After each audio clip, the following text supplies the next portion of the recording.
Mais ou menos 30% da população do estado de São Paulo não tem acesso a tratamento de esgoto. Isso são 13 milhões de pessoas que são assoladas por doenças perfeitamente evitáveis, e isso gera mortes e prejudica o desenvolvimento cognitivo de crianças, fazendo com que elas aprendam menos, sejam menos competitivas no mercado de trabalho e várias outras consequências. Universalizar cobertura de saneamento e tratamento de esgoto é uma coisa absolutamente fundamental para a civilização, e é por isso que a gente precisa discutir a privatização da Sabesp e a maluquice completa da esquerda ser contra isso. Vamos lá.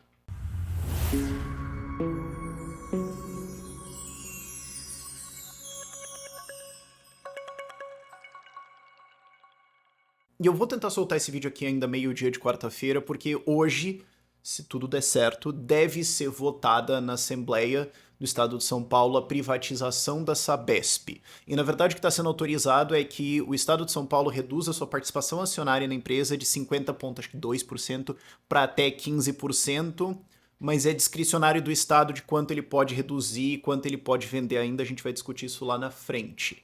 Mas o ponto é, a ideia é erguer esse dinheiro para ajudar a investir em saneamento no estado de São Paulo e universalizar saneamento e tratamento de esgoto. São duas coisas diferentes, já vamos falar disso também.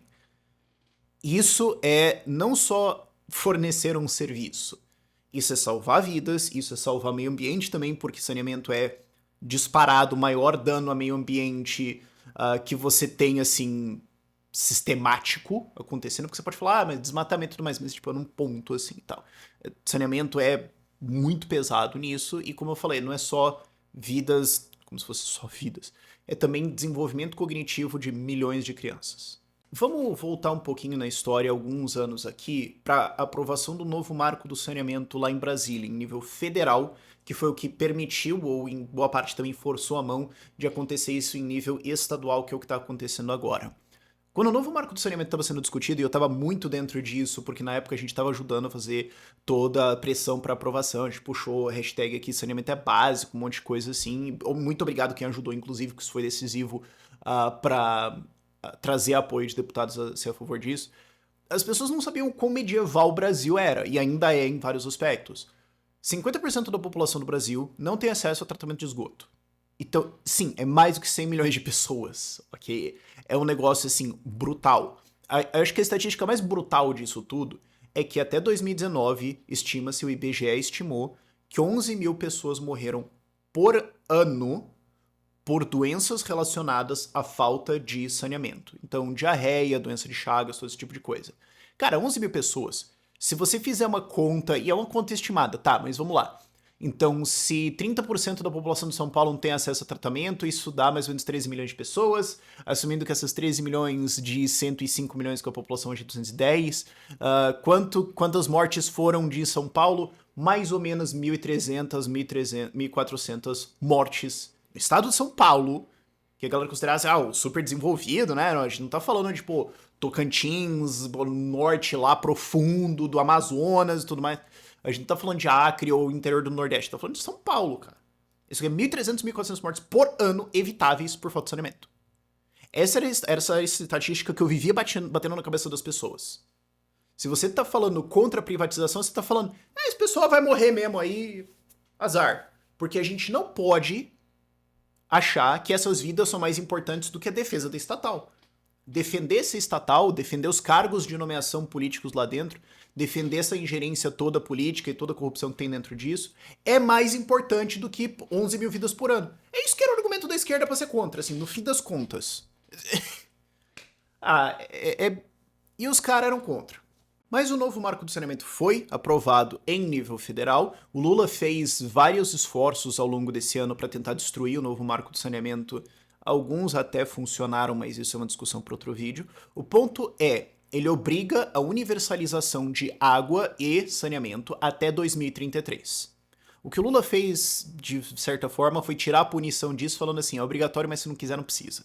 Certo? É tipo toda a legislação penal de corrupção no Brasil. Tipo, é crime, mas é. Então essa é a meta, universalizar em 2033. Isso requer uma quantidade brutal de investimento. Então, vamos a umas estimativas aqui. Se o estado de São Paulo vender 35% da sua participação na Sabesp, então reduzindo a sua participação acionária de 50% para 15%, isso ergue a preço de mercado hoje 16 bi. É difícil de estimar isso porque também você não pode vender 35% das ações de uma empresa e achar que isso não vai acontecer nada com o preço. Pode acontecer, pode... Inclusive também a possibilidade de ser uma gestão privada pode valorizar. Então assim, você tem a pressão de venda, mas você também tem a valorização pelo fato de que vai virar uma empresa privada agora, com gestão privada, com alguns vetos que o Estado de São Paulo pode fazer. Então assim, não tem como você calcular isso e falar vai dar tanto. Mas a gente tá falando de vários bilhões de reais no absoluto mínimo que serão destinados em ao menos parte para ajudar a universalizar esgoto e saneamento. E é importante lembrar, cara, assim, Guarulhos, por exemplo, eu não tô falando de interiorzão, eu não tô falando... Guarulhos. 90% do esgoto de Guarulhos não é tratado, ele só é jogado no Tietê. Isso também é importante para você entender a diferença de, como eu falei lá no começo do vídeo, atendimento de esgoto sanitário e tratamento de esgoto.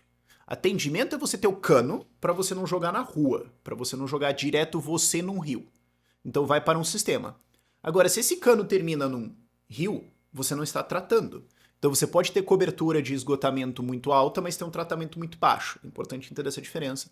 É importante entender também que você precisa investir muito nesse tratamento, porque é isso que vai não poluir, é isso que vai limpar as águas e é isso que vai permitir que crianças não tenham... Crianças e todas as pessoas, obviamente, não tenham doenças. Mas eu falo de crianças porque eu já estava querendo conectar no próximo argumento, que é o declínio cognitivo, que é o que eu falei lá no começo do vídeo. Se crianças estão em ambientes, estão crescendo em um ambiente onde não tem tratamento de esgoto, e isso, via de regra, são as periferias do estado de São Paulo. Claro, você tem lugar aí central que não tem também, mas via de regra são as periferias favelas do estado de São Paulo. Se você está crescendo nisso, você vai ter mais doenças como disenteria, como desnutrição, como todas as outras que podem ser causadas por falta de saneamento. Isso vai levar a problemas de nutrição e de desenvolvimento cognitivo, a problemas de desenvolvimento físico do seu cérebro e do seu sistema cognitivo, o que vai colocar essas crianças para trás em aprendizado, vai aumentar a evasão escolar, o que é muito correlacionado com gravidez na adolescência, com gravidez não planejada, com criminalidade, com prisão. Evasão escolar, cara, é correlacionado. Tudo de desgraça que você pode imaginar, cara, tá correlacionado, ok? Então, e isso vai tornar essas pessoas, quando forem jovens adultos, quando forem adultos, menos competitivos no mercado de trabalho. Então isso vai tornar eles mais pobres. Colocando de outra forma, ser contra a privatização da Sabesp é ser contra o investimento em universalizar atendimento de esgoto e tratamento de esgoto, e é então ser a favor de uma política que segrega pessoas periféricas, que tendem a ser, em probabilidade, tendem muito mais a ser pretos e pardos. E aí depois a gente que é fascista.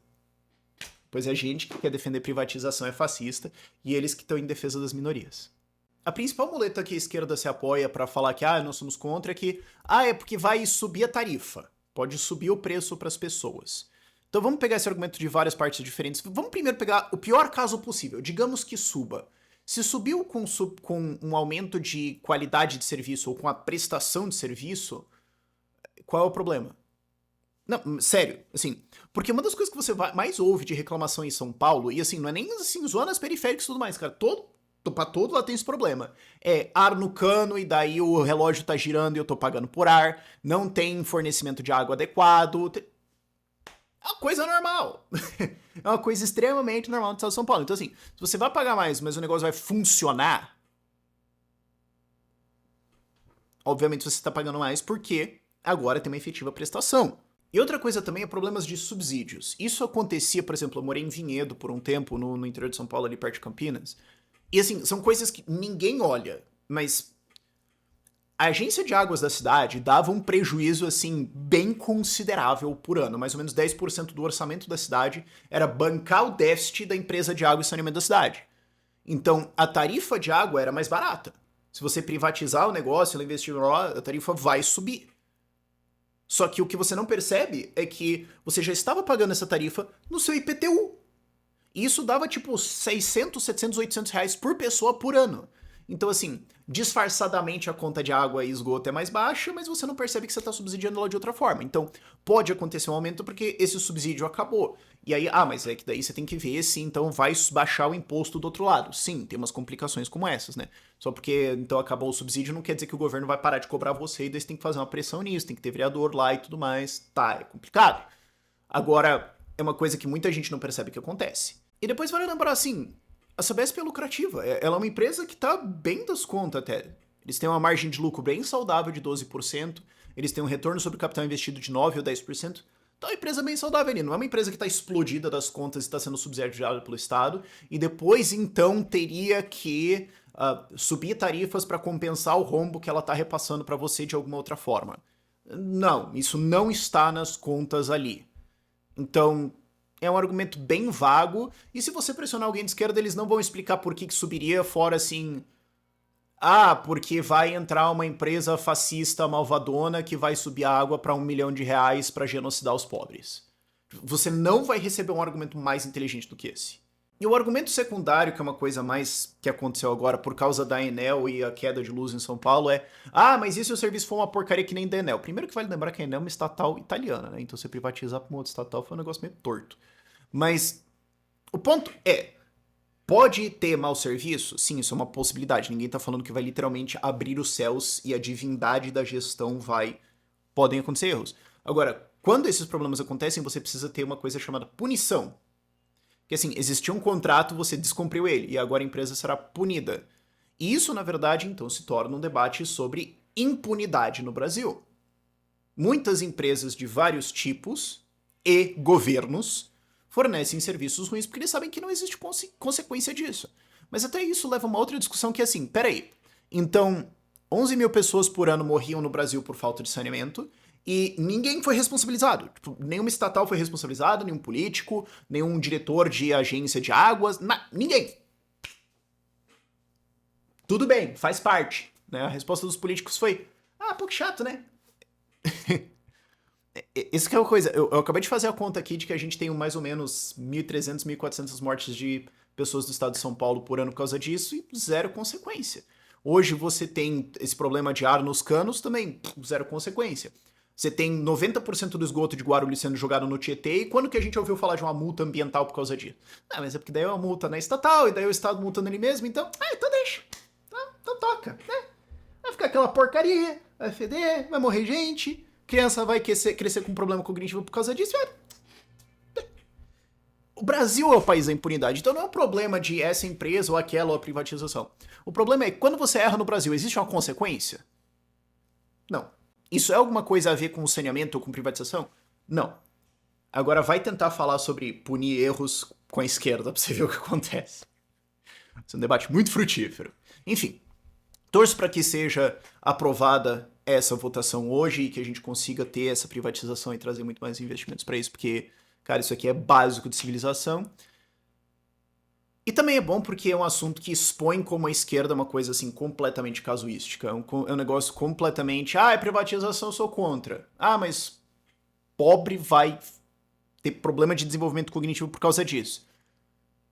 Em defesa das estatais, aí você consegue mostrar pra população, tá vendo qual que é a prioridade dos caras? Tá vendo o que eles acham mais importante aqui? Então pelo menos aprenda a lição e veja o que eles realmente estão interessados em defender. E não é minoria, não é periferia e tudo mais. É poder estatal, é carguinho, é controle. Por esse vídeo é isso.